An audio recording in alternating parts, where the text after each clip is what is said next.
Assalamu alaikum wa rahmatullahi wa barakatuh.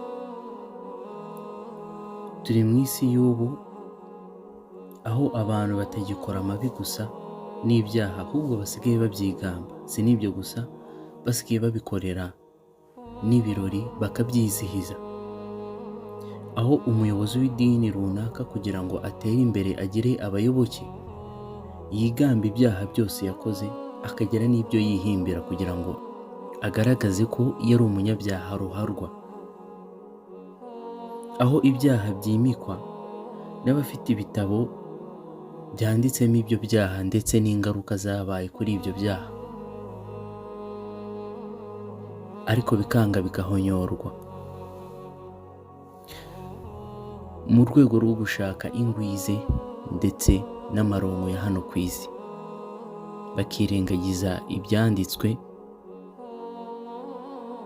mu bitabo byabanje ndetse no mu gitabo gitagatifu Al-Quran.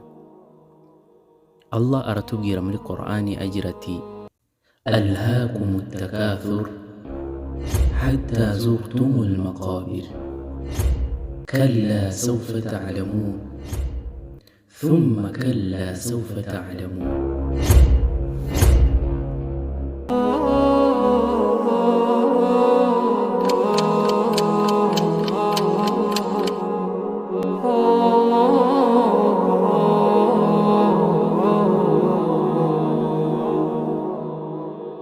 Oh